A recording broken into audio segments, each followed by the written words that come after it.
situation where you're surrounded by people that don't speak your language and you're expected to fit in and function because you have to. Hi, I'm Catherine Bennick, and today I'm going to talk to you today about discrimination amongst the deaf community. First, I'm going to talk about some of my interests, then we're going to go through a brief history of deaf culture, and then we're going to talk about discrimination in the deaf community. So first, some things about me. I love working with animals and taking care of them. I have been a certified veterinary assistant for the past 3 years. My family also has 8 pets, 3 of which are mine, so I'm always surrounded by animals. I also love ASL and the deaf community.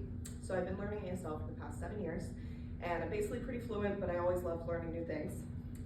I also love teaching hearing people about the deaf community and deaf history because a lot of it's unknown to the public, and it's really interesting. So first thing I would like to teach you today is that the lesson that deaf people don't see themselves as disabled. That can be hard for hearing people wrap their heads around because they look at a deaf person and they say, that's a person that can't hear. But for deaf people, they didn't lose hearing, they just gained other things like identity and a community and stuff like that.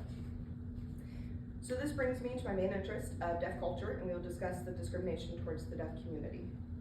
So the perception of deaf people has gotten a lot better, but it hasn't always been that way. One of the first examples of discrimination in the deaf community would be the Milan Conference of 1880. So basically this was a meeting to decide if deaf students and teachers should be allowed to use sign language in the classroom. Well, the notion was passed, and students were no longer allowed to use sign language, and teachers weren't allowed to teach with it even if they wished to.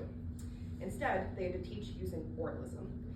Essentially, oralism is teaching deaf people how to speak and how to read lips, which is very unnatural to them. And they weren't allowed to use their native language. And if they did, they were punished for it. So because this, it's very difficult for deaf people to function in this hearing world. In the whole world, there are interpreters, but there's not that many of them. And specifically in this DFW area, you can count the number of interpreters on one hand. Because of this, deaf people are often pushed to the side because hearing people don't want to take the time to communicate with them. One of the best examples of this was an old professor of mine named Amanda Magruder.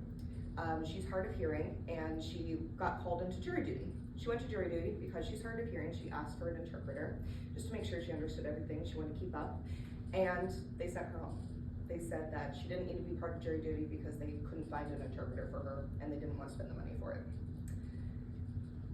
So, in summary, we went through some of my interests. We then talked about deaf history, and then we talked about the discrimination that deaf people face on a day-to-day basis. The main takeaway I want you to have is that deaf people aren't going anywhere soon, so the hearing world should take the time to be more accepting of them because we're really not so different.